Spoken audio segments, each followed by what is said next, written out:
All right.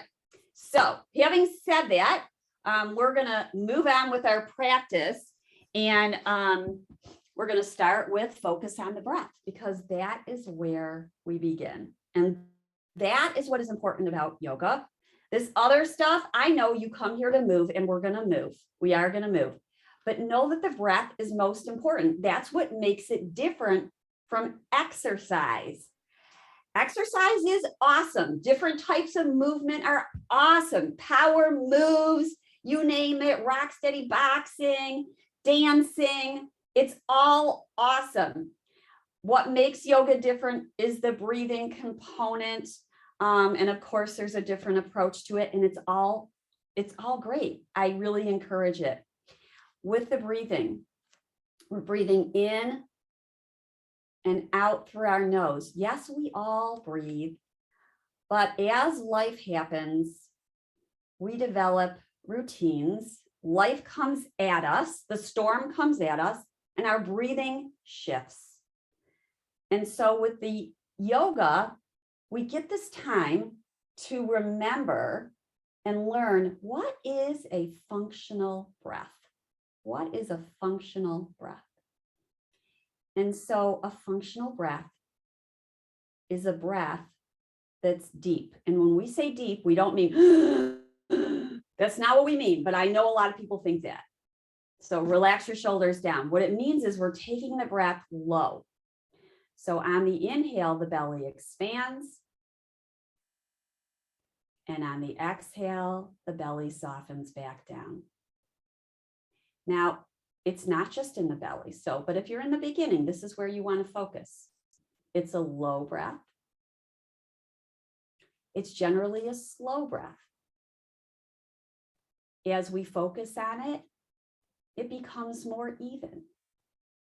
You don't even have to say to yourself, I need to make it even. It'll just happen over time. The breath is in and out through the nose. Now, yes, there are different breaths where we breathe out through the mouth, but the most fundamental breath is the nostril breathing. The reason for that is it relaxes the nervous system. It helps it come to a balanced, steady state. So therefore, it's helpful for our anxiety, yeah? And when the storm comes our way, or even pain. I was working with someone who was in quite a bit of pain, and she realized that her breath was going into her chest. We call those chest breathers, and that will rock the nervous system. I'm going to take your arms up towards your rib cage if you can, one or both. And as you inhale, feel the expansion in that area. Breathe in and breathe out. And breathe in. And notice the expansion right and left. The ribs are moving outwards. The muscles in between the ribs are spreading. One of the reasons our yoga helps our breath is because we're going to stretch that out. Now you can take one or both hands to your heart and feel your breath. What you want to notice is the belly expanding first. If it's not, take your mind's eye down there, maybe give it a little bit of pressure with your hand and push into your hand. This may not happen right away. It takes time. It takes time to shift, so we have to have patience. Let's lower our arms down by our side. Maybe wiggle in your chair. Feel your right sitting bone and your left sitting bone as you rock. And notice how your weight shifts in your feet as you rock. Side to side. And let's start bringing in the arm movements. So as we rock to the right, the left elbow lifts. And as we rock to the left, the right elbow lifts. That's it, just alternating.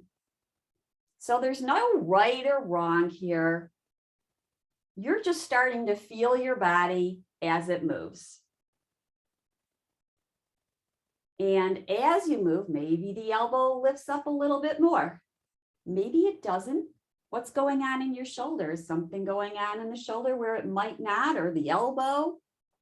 So In yoga, we honor the body and respect it where it's at. None of this is easy stuff because we're so quick to judge ourselves, me included. It is a practice. Yoga is a practice. Come back to center, circle your shoulders around and about as you breathe. So as we lift the shoulders next time, take an inhale. Take them around and about and downward on the exhale. So inhale, it's a lifting movement, and exhaling, it's a lower movement. If you're new to yoga, your breath may not match your movement. And guess what? It's okay. It's absolutely okay to not be perfect. What are we really worried about here? Safety. Safety is number one priority. Let's float the arms out to the side. That's it. Spread your fingers. Now turn your palms upright and give a little bend to your elbows and soften the shoulder blades down your back. Take an inhale and feel as though you're lifting from the inside. So you feel your spine get long. You're in the receiving mode here. Receive your yoga. Try not to be in the doing mode. Be your yoga. Take your fingertips to the top of your shoulders. Let's circle the right elbow around and about. And take note, how does it feel on the left side? Notice the shallowness of this shoulder joint, the socket. It's shallow. You might feel that, you might not. It's okay. Let's do the other side.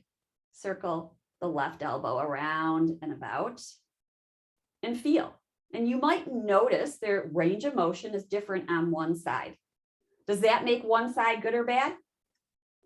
No, this is a pop quiz and the answer is no. It's just your right and your left sides. Let's do both. This is feeling really good, by the way. I hope it feels good to you. Good. And then release your arms down by your side. Now, in order so you can really feel your shoulder joint, take your left hand and make a fist with it. And you're going to take your knuckles and place them in your arm dome. Now, don't push so hard that it hurts, okay? But really feel what's going on in there. You can even give it a little massage with your knuckles. And take a breath in and a breath out. We're moving lymph around in here, by the way, which is good stuff. You might feel a sensation down your arm. Just circulation moving as you massage it. Breathe in and breathe out and let that go. Shake out your hands. Doing the left side, make a fist with the right hand. Place your knuckles underneath your arm dome. I call it an arm dome. Pit just sounds so, I don't know, un-yoga-like. And then circle the knuckles around in there. Give it a little massage. So you can kind of feel, that dome in there, and you can feel the bone. If you want, feel it, and notice the shape of it, because this is part of the yoga, to really feel our bodies and understand them a little bit more, to get to know them, because the idea is very often we want to escape from them. Lifting your left arm into cactus and your right. That's it. Let your elbows be a little bit lower than your shoulders. And on your exhale, we're going to bring the elbows and the forearms towards each other and the chin towards the chest. Then on your inhale, open it up. Tilt the elbows forward. Exhale, round in. So we're curling in. The chin is to the chest. The belly's pulling in towards the spine. Gently, gently. It's not a squeezing. Inhale, open it up. Lift your collarbone slightly. Keep the back of the neck long. Exhale, round. Curling in. Inhale, open it up. I have a friend who calls this pose, oh, how wonderful it is. So lifting upwards, elbows lift forward, back of the hands tip back. And then release your arms down, maybe circle the shoulders once again. Let's work the feet a little bit here. So without looking at your right toes, go ahead and lift them. Push down through the big toe mound, the pinky, and the center of the heel. Don't worry about what it looks like. Just send the message from here, from the center of your brain down. Takes a little time. Exhale, lower the toes down. Inhaling, left toes rise. You're going to feel the arch lift. So when you push down and your toes rise, when you're pushing down through that triangle, big toe, all the way across the little toe and center of the heel, your arch is rising. You're activating it. And then exhale, lower it down. Inhale, lift your heels, push down. I'm always amazed, this is the first time I'm doing this movement in the morning and there's a little bit of stiffness in the joints. You can feel it. Exhale, lower the heels down slowly. Inhale, they rise up. Tone the belly. So on the inhale, belly gets soft, but on the exhale, it pulls in. Now take your arms out to the side, forward, interlace your fingers, turn your palms forward. Relax your shoulders down your back. Exhale, release your heels downward. Inhale, the arms may lift. So they're only going to lift to your range of motion, and that's perfect, just as you are. Inhale, heels lift. Maybe the arms or the palms rise up. You can also push them forward instead. Feel the fingers pressing in, the webbings of your fingers pressing in towards each other as you press your wrists either forward or upwards. That's it. Let's lower the heels down. Good. Take your arms out to the side and exhale, relax them down. Now we're going to work the neck a little bit. So first, turn your chin towards the right. Breathe in and breathe out. Inhale, chin and nose back to center. Exhaling, chin towards the left. Breathe in and breathe out. Inhale back to neutral. Now, this is what's different. I want you to take your fingertips on your left side and kind of palpate the side of your neck and feel what's going on the side of your neck. Feel it. You might notice that it's a little bit, there's like a contraction. It's like these strings coming down, or you're feeling a little bit of hardness. So that's tension. That's tension. And I mean, of course, some of it is muscles that, if you really want to know the term, it's sternocleidomastoids. We're going to tip our head towards the right shoulder. So ear towards the right shoulder, and then palpate on this side.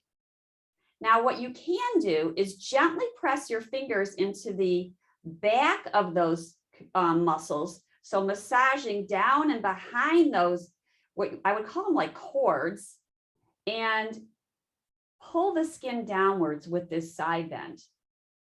You can go all the way down. So your fingers are going to the back and down towards your shoulders, which is really your traps. And you might push down in those traps a little bit and see what you're feeling. Then release, let that go. So these areas tend to get tight on the side. Let's do the other side. So your fingers are going, feel it first. Notice, is this side tighter than the other side? Or is it not so tight? Then kind of move your fingers around and get them back behind those cords. So it looks like about here, but you got to feel it. Go right behind it. And then you're going to stretch the skin downward as we take that side bend. You can go up and down it a few times. Now, don't push hard and don't push on the bone. No bones. We're just working soft tissue here, very softly, gently. Be gentle with yourself. Now, tip your left ear towards your left shoulder and palpate down the neck a little bit and notice what you're feeling. Ooh, I just touched my traps. And of course, there is some tension trapped in there. So you can push down into it a little bit. Inhale, lift your head back up. And let's lift the right arm forward and upwards. Your elbow may be bent or straight. We're going to take a side bend now towards the left. Lift tall as you take your side bend, relaxing your left shoulder down. Breathe in. You're going to feel your side ribs. This is where we're stretching the in between your ribbies. Breathe in and breathe out. Inhale back to neutral. Lower the arm down. Good. Other side. Left arm lifts. Lift tall. Lift tall. Push down through your sitting bones. Feel your feet touch the earth. We call this root to rise. And actually, someone who's on this call told me yesterday that the root to rise cue for her really helped her. So this is a foundational philosophy or way of thinking with yoga. We're pushing down through our feet. We're pushing down through our sit bones, and then we take the side bend. And then we take the side bend. Elbow could be bent. Arm could be straight. Relaxing the right shoulder. Breathe in. And as you breathe in, the ribs are spreading right and left. That's where we're getting that stretch.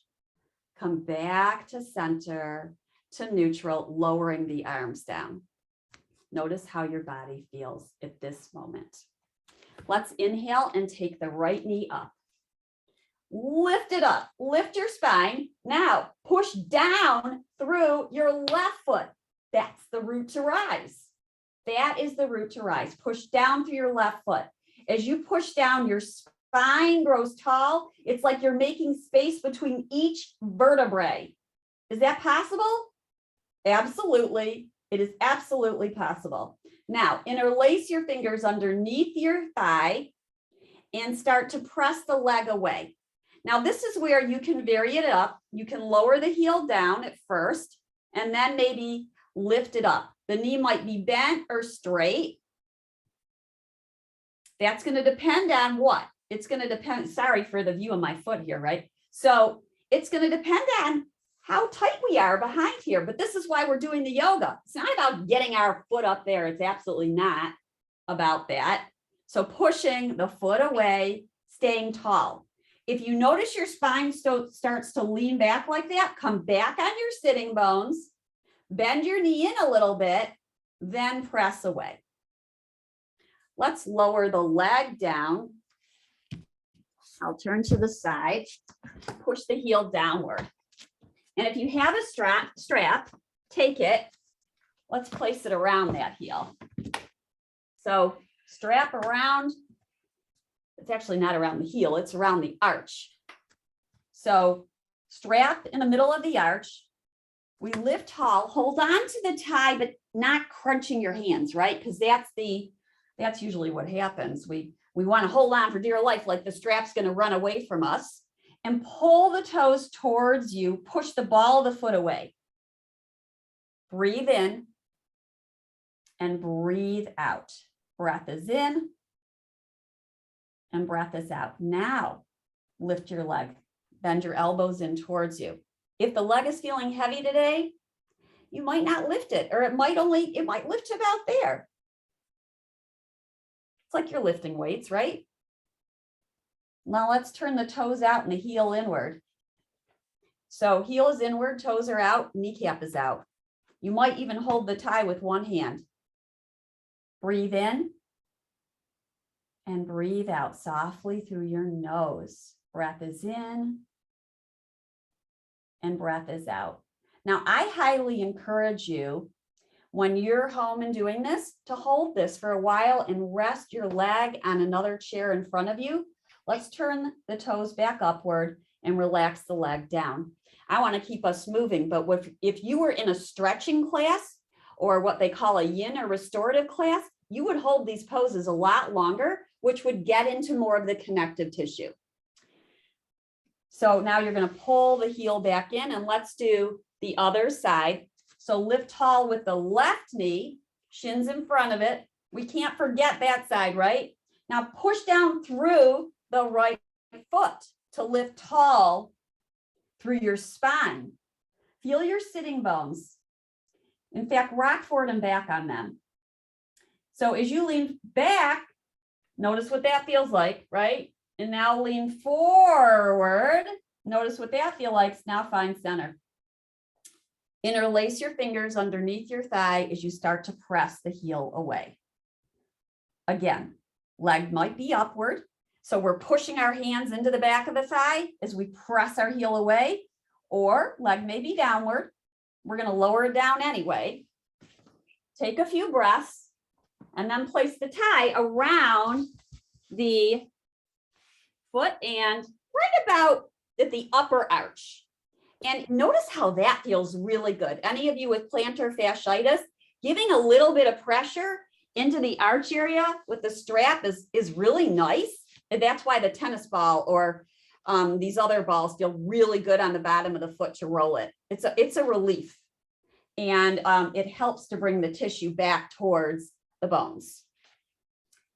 So we're going to inhale, lift the leg up. Again, we go right back to root to rise. There's two places for it.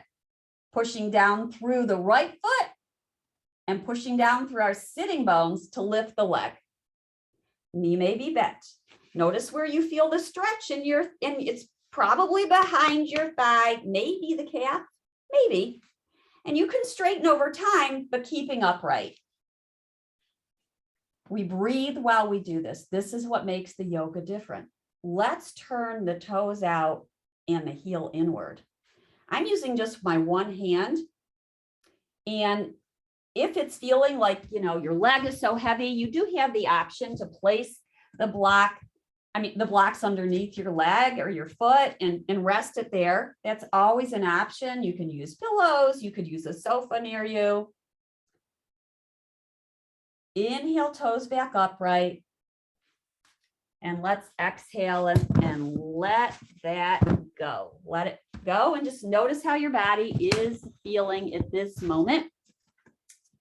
Let's do some alternating. So now we've done what I would call more static movement. Now let's do some more flowing movement. And we're going to take the right knee out and the right heel is about under the knee. Then, depending upon your left leg, you can bend the knee or you can straighten it out. And move yourself on the chair so you feel supported, so you feel like you can take as wide a stance as you're comfortable with. Now, when I say comfortable, you still may feel a stretch, right? I'm feeling a stretch right along here. If I wanted to decrease the stretch, I'd move the knee in a little bit. So you make your adjustments that's right for your thigh. So I can't see you, right? Now, one thing is sometimes the knee likes to, it'll roll in like that. So this was what it looks like if it's rolling in, or it'll roll out. So we want to try to push down through the center of the heel in this tripod so that it doesn't roll down. You all roll in or out. You also could use your hands. You could put your hand on the outside of the thigh and press against it. A little support there. Or you could push your hand into your inside of your thigh, your inner thigh, and feel that. Let's inhale and float our arms up. Feel your warrior as you gaze over your right fingertips. Breathe in and breathe out. Breath is in and breath is out. One more, breathe in and breathe out. Take your forearm to the thigh. Lift your back elbow, your left elbow. Lift it upwards. Maybe you start to straighten the arm upwards towards the sky. Maybe the elbow stays bent. Honor your shoulder. press down through your feet, and maybe the arm comes over the ear. This is called side angle pose. It's a variation really on Warrior Two. And now we're going to inhale. So how are we going to inhale? We root to rise. Push down through your feet, rise up. That's the root to rise. Now, let's go backwards. So back hand towards the back thigh or hip, either one, and lifting the right arm towards the sky and maybe overhead and over your ear. Take a breath in and a breath out and a breath in. On your next out, push down to your feet, rise up. That's it. Now let's wave this a bit, like waves. So exhaling over the ear. Inhaling, rising up, reverse it. At any point, take a break. Maybe you adjust your legs. It's been out too long. So go for it. Breathe. One way and then the other way. Floating, alternating with your arms. Starting to get a little bit more of a side bend. Lengthening through the sides of your body as you breathe in and as you breathe out. Yes, you guys have this. You've got it. Let's come back to neutral. Notice how your body feels now. Maybe it feels a little lopsided. We only did one side. Let's go for the other side. Left knee's out. Right knee is either forward or the leg is straightening. You can look down, kind of check out if the knee is over the heel. Then kind of feel. You might shimmy right and left. You want to feel your shoulders over your hips. Yeah, you guys like this, I think. I forgot what they used to call this. It's like an isolation, taking your ribs one way and then the other. I know we used to do this in dance class or as kids way back when. Find your center. Let's float the arms up. Turn the palms up and relax the shoulders down your back. Breathe in as though your arms are floating. Maybe they lift an inch or two, and then exhale, let them settle back to about shoulder height or even a little bit lower. You can take your arms a little bit forward. Breath in. Breath is out. Bringing the left forearm to the left thigh. Now here's another root to rise concept. We're going to push the forearm down into the thigh. And at the same time, imagine that the thigh is pushing into your forearm. That gives it a little bit of resistance. So we don't dump down here like that. We actually want to make space. This triangle here, we want to make space there. So lift your ribs up.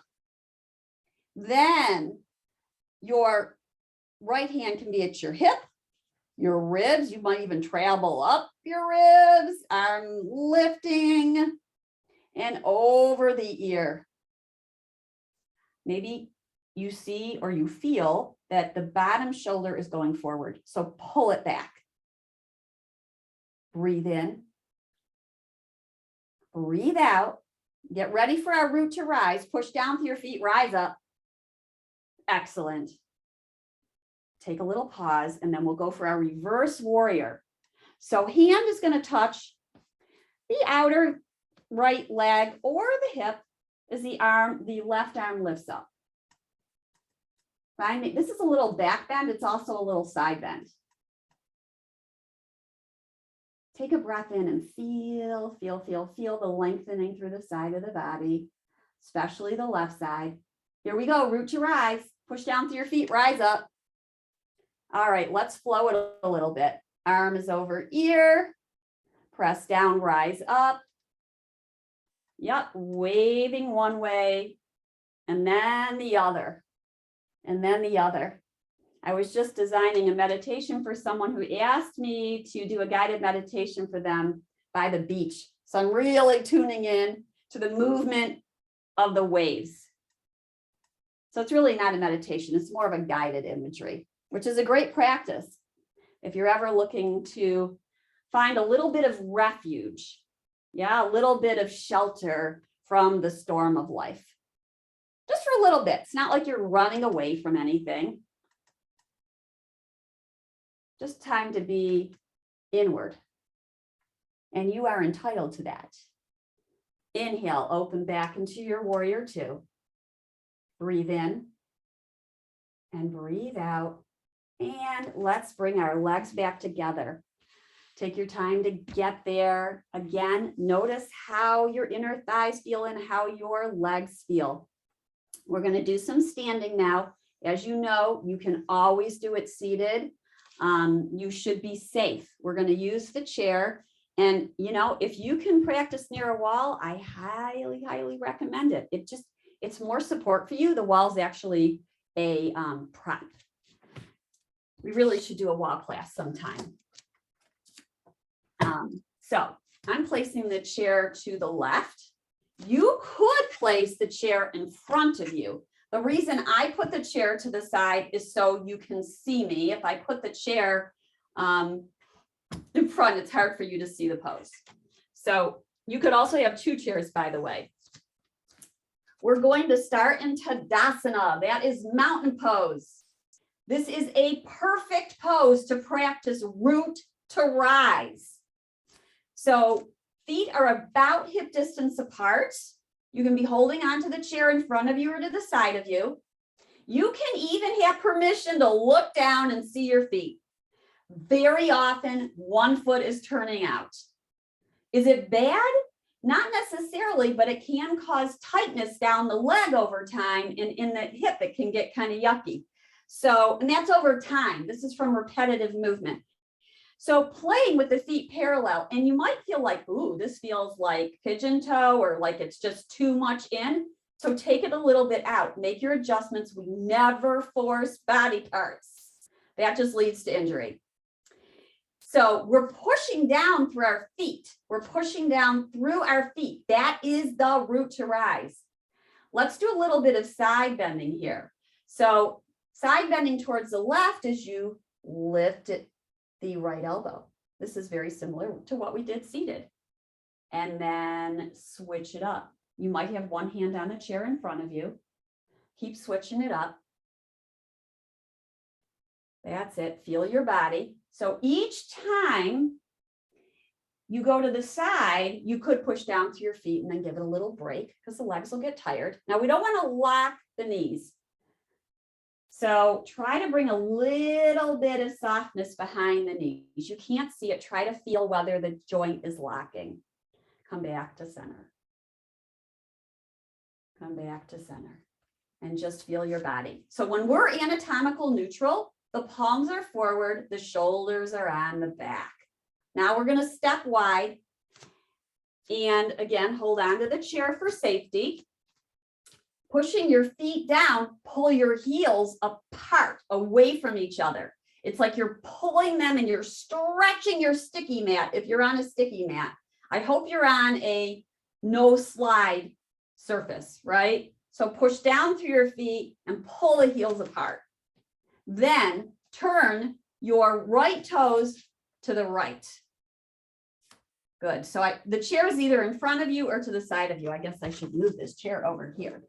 So, because we're doing this side. So right toes are to the right, straight left leg.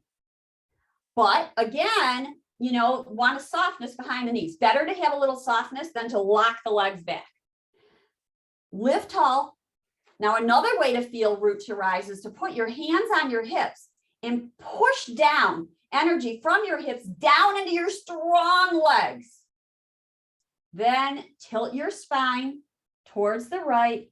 Fingers may touch the chair. Breathe in and breathe out. Breath is in and breath is out. Inhale, maybe lifting your arm towards the sky, or maybe it stays at your hip. How perfect is that? Maybe the elbow bends. Feel your shoulder blade on your back. Take a soft breath in through the nose and a soft breath out. Soft breath in and a soft breath out. We're going to inhale and rise back up. How do we rise back up? Push down through your feet, of course. All 10 toes forward. Let's take a break and bring the feet back together. Take a pause in between sides. Now you don't have to move the chair around because you can turn the other way, right? Go back to wide stance. Take a moment in your wide stance. You know where we're going. So someone was asking this the other day about the transitions and brought up the point that we don't want to rush through the transitions of getting to one pose. The transitions in yoga are just as important as the pose. There's really no end point. Turn your left toes outwards. Press down through the tripods in your feet. Big toe, little toe, center of heel. Let's use your hands, one or both hands on the crest of your hips. Push down energy. Push it down. Push down into your hips, down into your feet. Inhale, float your arms outward. One or both, right? One hand might be on the chair. And slowly tip towards your left. Feel your shoulders on your back. So you might pull them towards your ears and then gently back. That's a way to gently pull them back. Then we'll lift potentially the right arm towards the sky, bending the elbow, whatever best for you. Take your mind's eye to your left hip and anchor it down towards the earth. You'll feel the belly tone. When you're new to yoga, some of this stuff I'm telling you is just like, what is she saying? Let 90% of it go and pay attention to your breath. I encourage you to start with your breath and not worry about perfection in a movement or pose. Press down to your feet, rise up. Turn all 10 toes forward and bring the feet back in.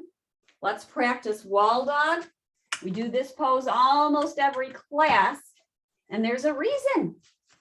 Because it's a nice way to stretch the spine, and it's a nice way to have a symmetrical pose. It actually is weight bearing. So your hands are going either on the seat of the chair or the back of the chair. And then your feet we start about hip distance apart. You can claw the mat or press down through your palms, fingertips into the seat of the chair. Then start to walk yourself back.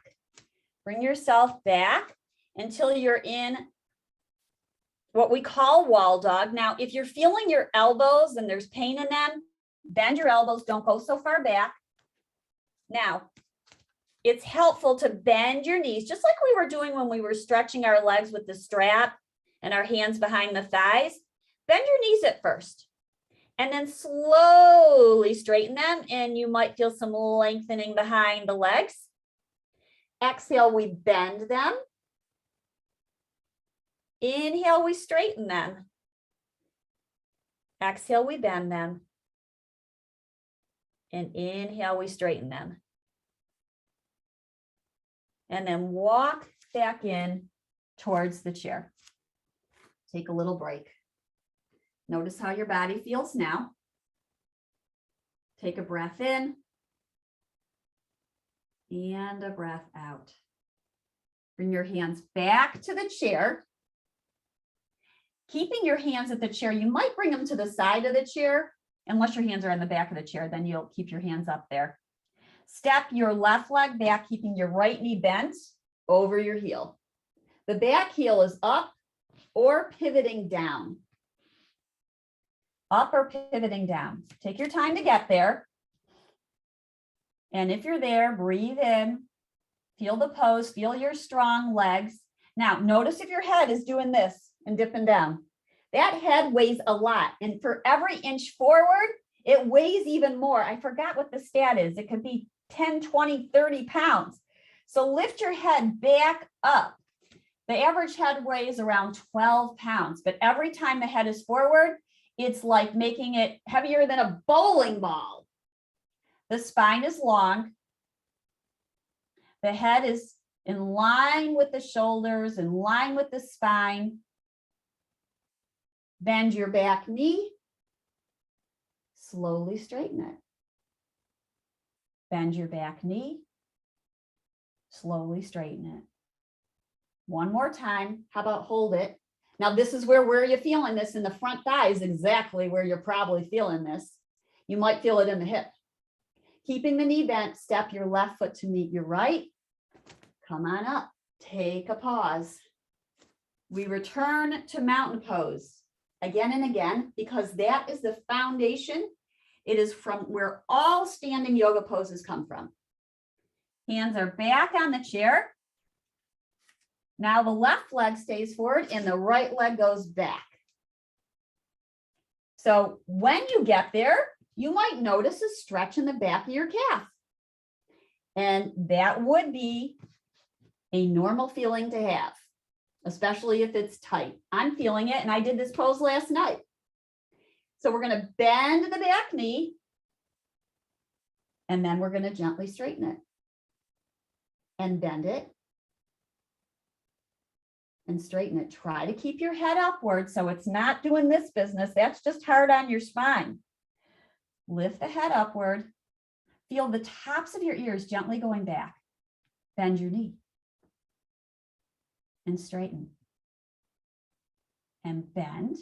And let's pause.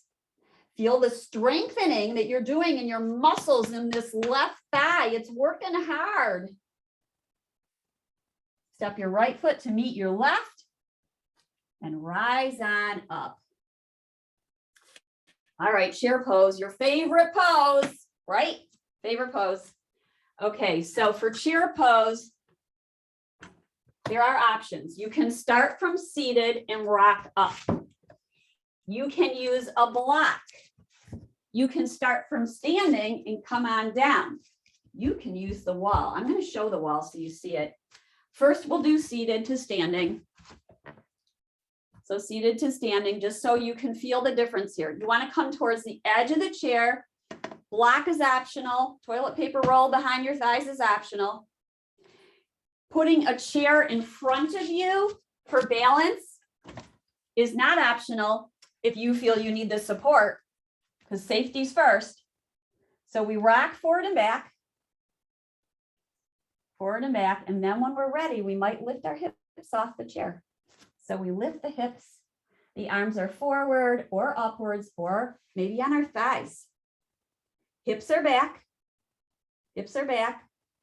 spine is long, shoulders are up and back. Let's exhale and slowly lower down. And you might have lowered down before I did. You want to mind your body and where you're at. I can't emphasize that enough. All right, so now we're going to go from standing to seated, or you can repeat what we just did. So to start from standing, block or not is optional. We're in our mountain pose. Where we start, we bend our knees. The knees are moving over the middle toes. The weight is going back in the heels. Hands can be forward. You can pretend, because I didn't have you bring the stick with you, but you could pretend you're holding a stick in front of you or a cane. Sit bones back. Maybe the arms lift. Sit bones back. Are we breathing? Breath is in. Breath is out. Thumbs up if you're breathing. Breathe in. I'm not seeing enough thumbs up around here. Breathe in. Breathe out. Dad, thank you, Ed. I was waiting for that. Okay, come on out of it. Either sit or stand. I want to show you with the wall. And if you have one, I encourage you to practice it. If not, you can do it with the chair again. But if we're doing the wall, again, block, optional or not, you put your hands back here and lean your buttocks at the wall. And then you can decide how deep you go, but this is not, I repeat, this is not about going down here, okay? This is not, I'm gonna have to go down and come back up again. Don't do that, all right? It's about keeping your hips either level with your knees or up or above your knees. This is awesome. My spine is supported by the wall. My thighs are working hard. Heels are under knees. You can have your arms on your hands on your thighs, or maybe you take them to cactus. Feel your shoulder blades on your back here. Breath is in, breath is out. If it's too much, you straighten, but you get the wall to lean back on. Maybe you got the chair to your side. Exhale, bend your knees. Come on down. Check out your breath. Soft breath in and soft breath out. In and out. Come on out of it. We just built up some heat there, didn't we? I'm going to remove that block and you can have a seat. Now, we haven't done any twists today, so let's do a twist. Let's do a twist. So we're going to take our knees towards the right. Have your knees go to the right. And sit tall. Take your hands to the back of the chair, bending your elbows, moving the right shoulder back. Feel a broadening across your your collarbone in front of you, right? There you go, like this. You might take one arm out to the side. You might turn your head towards your arm. Take about 3 breaths here. So I'm holding on to the chair, which gives me a little bit of leverage in this twist. Then bring your hand back to the chair, face forward, turn forward. Take a little break. We're going to the other side. I'll meet you on the other side.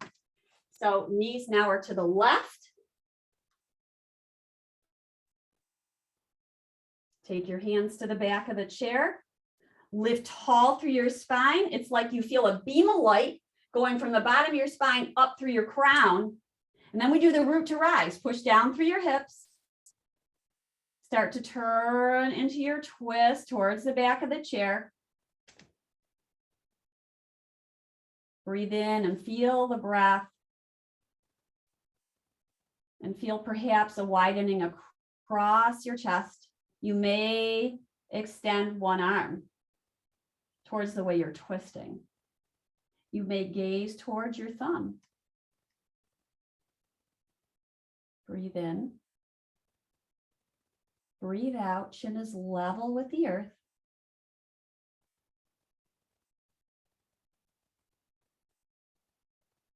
Inhale, we return to neutral and back to center. And notice how your body's feeling now as we start to conclude our class. The last pose is the most important pose, and yet we tend to shortchange it because of our short time together. I want to emphasize how important this resting pose is. It's called Shavasana in Sanskrit. It's where the body absorbs all the work we've done. So you could stay in your Shavasana even if this class is ending. And I was just talking to one of our people who helps me out. We're going to do a Shavasana or resting pose challenge for the summer. It is the most important pose. And I would say it's one of the most important things you could do for your mental, emotional state. So shoulders are up and back, but you're in a relaxed state. You can choose to lie down in your own house, and you might support yourself with a little pillow behind your head. Maybe you put a bolster underneath your knees. Maybe you rest your feet on a chair. And of course, a few minutes I would say is almost mandatory. And up to 20 minutes is heavenly. At this point, it is like a shelter. It's a place to be and to go within. Now, in yoga, we say it's a place where you can notice the true, or feel, or be with your true self, your true nature, in this place of effortlessness and non-doing, allowing the whole body to be. You might turn your palms upright, fingers softly curling. Breath is just as it is. We're not trying to control it. It just is. It's softening. The whole body is relaxing in this pose. In our culture, we often think that we can't give ourselves permission to relax. But really, it's the opposite is true.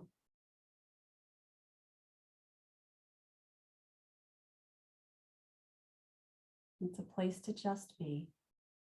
It's a place to restore and refresh.